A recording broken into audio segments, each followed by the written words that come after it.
जिसके जीवन में राम नाम हो, जिसके जीवन में कृष्ण नाम, उसके जीवन में गरीबी कहां से आए? गरीबी का अर्थ केवल बाहरी वस्तुओं से लगा लेना, ये तो पागलपन है।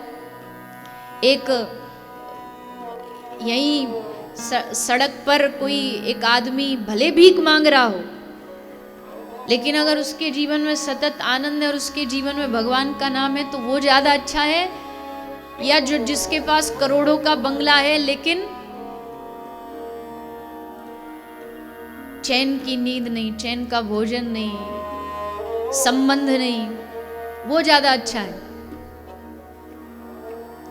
अगर उन दोनों को कंपैरिजन करेंगे, तुलना करेंगे, तो अंत में जाके यही समझ आएगा कि जिसके जीवन में भक्ति का सुख है, उससे बड़ा सुखी दुनिया में कोई हो ही नहीं सकता। भले उसके पास वस्तुओं का सुख भले ना हो, पर वस्तुओं के सुख से सुख नहीं मिलता ना। ये तो लोगों से जाके पूछो जिनके पास वस्तु है, चाहे कोई कितनी भी बड़ी वस्तु, महंगी वस्तुओं को प्राप्त कर चुका है, क्या 1 करोड़ की गाड़ी में बैठने वाले को दुख नहीं है? हाँ या ना? क्या 10 करोड़ के बंगले में रहने वाले को दुख नहीं है? क्या झोपड़ी में रहने वाले को दुख नहीं है? उसे भी है। यानी सुख दुख ये तो हर स्टेज पर हर व्यक्ति को मिलेगा ही मिलेगा। जिस वस्तु को आज आप हम सुख समझ रहे हैं कि ये प्राप्त होने से सुख मिल जाए, जब वो मिल जाएगा वो भी फीका लगने लगेगा, वो भी साधारण लगने लगेगा। वो बच्चे जैसा है, जैसे वो बच्चा होता है ना, खिलौना चाहिए खिलौना चाहिए, थोड़ी देर तो उससे खेलेगा, फिर खुद ही उसको उठा के फेंक के तोड़ देगा।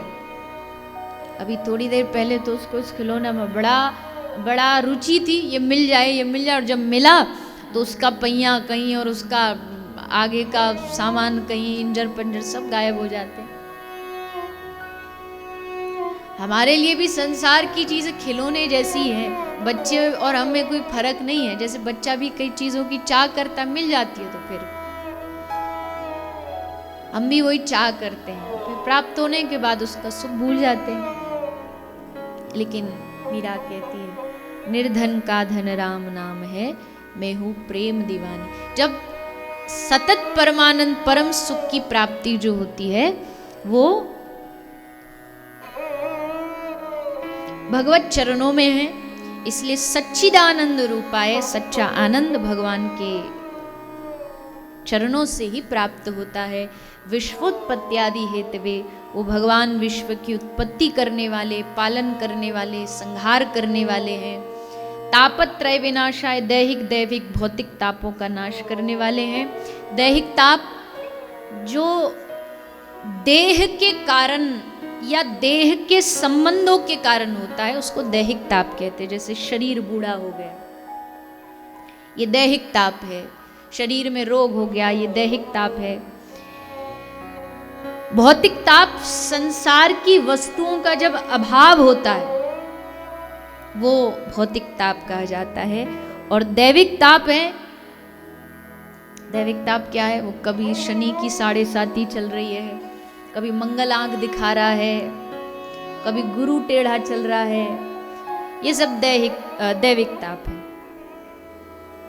कोई आपदा विपत्ति ये सब आना, ये सब दैविक प्रकोप हैं, देवताओं के द्वारा प्रदान किए जाते हैं। तो इन तीनों तापों से आदमी कहीं ना कहीं संसार में दुखी है। देखो, 3 दुखों की कैटेगरी हर फिलोसोफर ने, सिद्धांतवादी ने डिसाइड की है। भागवत ने 3 कर दी, रामायण ने 3 कर दी, दैहिक दैविक भौतिक, आदि व्याधि उपाधि।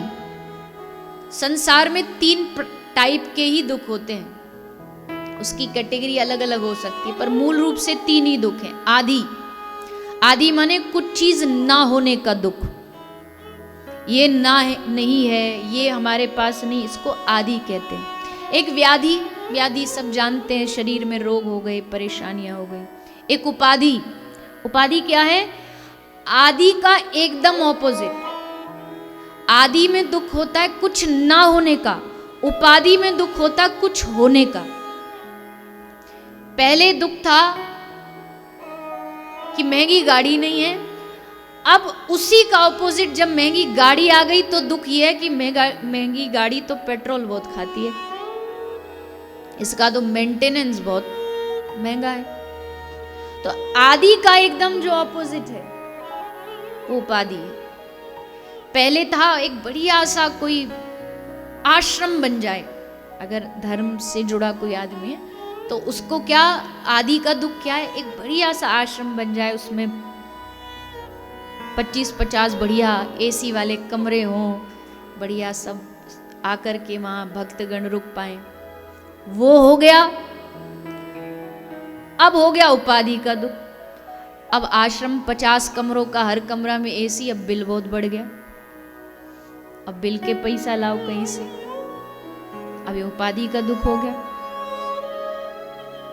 कुछ ना होना दुख है तो कई बार कुछ होना भी दुख का ही निर्माण करता है, दुख का ही सृजन करता है। पहले संतान नहीं थी तो दुख, अब संतान हो गई, अब ये कहना नहीं मानती, उसका दुख, उपाधि का दुख। दुनिया में कोई आज तक पैदा हुआ नहीं जो दुखों से बच पाया। एक ही बच पाया है जिसने सोच लिया है कि भैया हमको हर कंडीशन में, हर हालत में सुखी रहना है, चाहे तुम लाख कोशिश कर लो हमको परेशान करने की, हमको दुख देने की। हमने तो सोच लिया हम तो हंसते रहे, हम तो खुश रहे।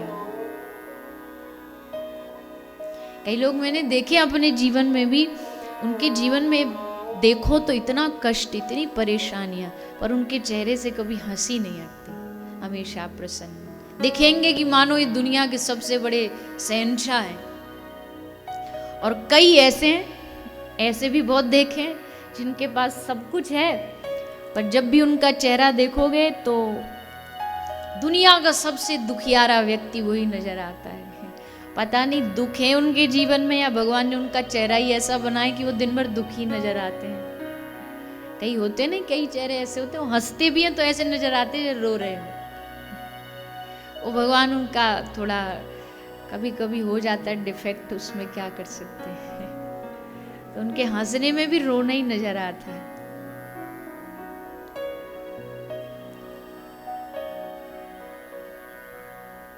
सब चाहते हैं जीवन में प्रसन्नता, सब चाहते हैं जीवन में आनंद। बच्चा चाहता है कि जीवन बस खुशियों से भर जाए, आनंद से भर जाए, पर ये तब तक नहीं होगा जब तक ये बात मन में समझ में ना आ जाए कि जो हमको दिया है ठाकुर ने, जो हमको भगवान ने दिया है, वो कईयों से बहुत बढ़कर है, हजारों लाखों करोड़ों से बढ़कर है।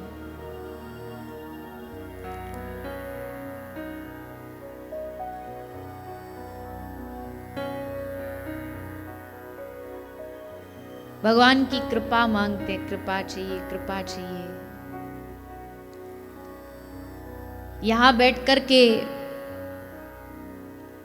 माँ सामने विराजमान है, उनके एकदम समक्ष बैठ कर के ठाकुर जी की कथा श्रवण करने का अवसर प्राप्त हुआ है। भगवान की कथा में बैठे हो, बीच बीच में कीर्तन कर रहे हो, नाम का गान कर रहे हो, हरे कृष्ण गा रहे हो, राधे राधे गा रहे हो,